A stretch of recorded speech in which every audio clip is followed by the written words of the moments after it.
so much of the black church is homo-spiritual. They only love what's like them. Oh, come on in here. And the belligerent, flagrant homophobia that the black church exercises really is not palatable for where we are in the 21st century. Because when I consider the foolery of what I've seen in the church this week, I don't care. I am compelled to not remain silent.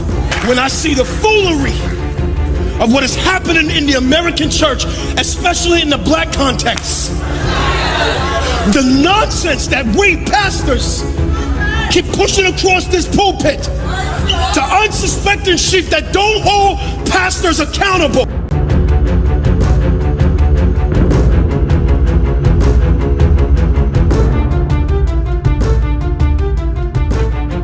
Hi family, welcome back to my channel. It's always a pleasure to have you with me.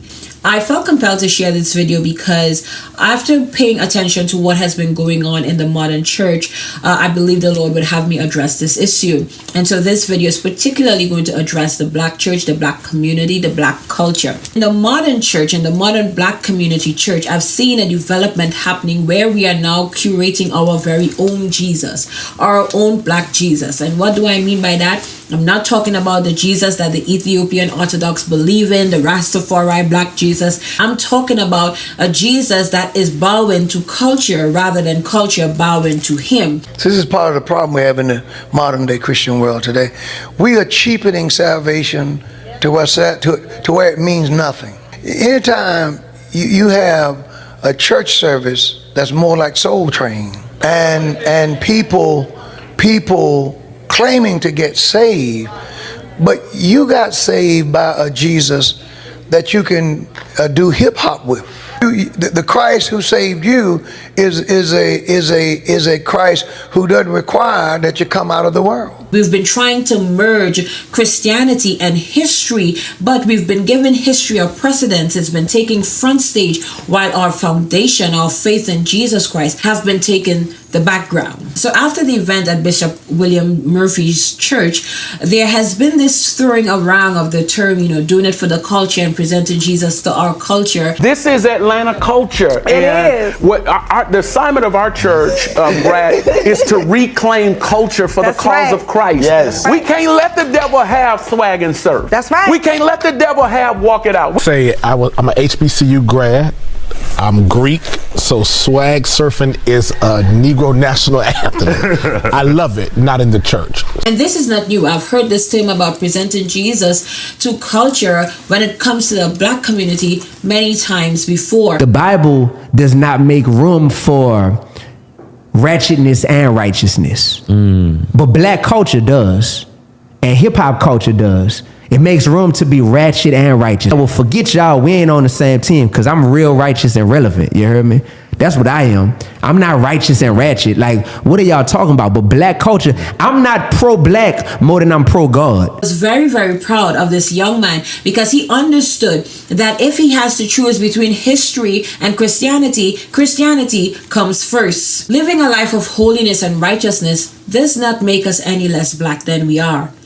Because when I consider the foolery of what I've seen in the church this week, I don't care. I am compelled to not remain silent. When I see the foolery of what is happening in the American church, especially in the black context, the nonsense that we pastors keep pushing across this pulpit to unsuspecting sheep that don't hold pastors accountable. With your absenteeism and your lack of funding, it's how you hold a man accountable. I won't come, I won't give. We clear out. We won't listen to theological garbage. You will not lie to me from that pulpit. You will not desecrate God's house and I bring my family back the next week. What kind of nonsense is that? You don't need marijuana or weed to get black men to come to a church. The Holy Spirit is strong enough to do that. I'm about to speak this morning. Let me say this again. I don't judge no man, but I'm gonna call out false prophets. You don't need weed or marijuana or no drug to draw black men to the gathering. The Holy Spirit is strong enough to do that.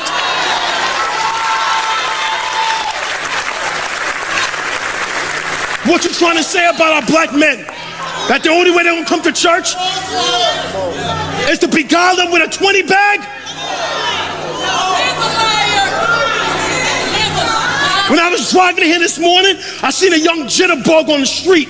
He had to be no older than 14, bopping with his headphones. A straight ninja, like me when I was his age. And I beat my horn at him. Handed him an invite flyer to our church. And immediately I began to pray for him. Lord, the way you rescued me when I did not know you, rescue this young man. I pray before the year is over, since he lives right up the street, he'll walk right through that door. I don't gotta bribe him with a bag of weed. I bribe him with prayer and the Holy Spirit. Look, we're not gonna be silent. I don't need to fill a sacred place. These rooms across the nation are supposed to be sacred places where the Spirit of God dwells, where souls can be really saved and regenerated and born again, where the gospel must be proclaimed. These rooms are supposed to be sacred places. We don't gotta desecrate them with entertainment and secular music. I got Christian hip-hop artists that can do that. I don't care. Somebody gonna stand up for Jesus. I am not gonna sit down. I got Shondi for that. Christian hip-hop.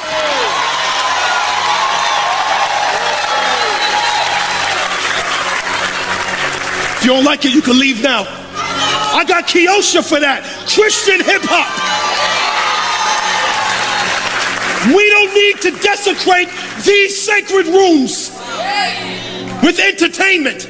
So can we merge our culture and our faith? Absolutely. We can merge culture and Christianity, but it should never come with compromise. So it's wonderful to be a black person. It's wonderful to have a rich culture and a rich heritage, but may we never put history in front of our Christianity. Before you present your culture, before you present your ethnicity, before you present history, present Jesus. Present Jesus to the soul that you meet. I pray you were blessed. Until next time, take care.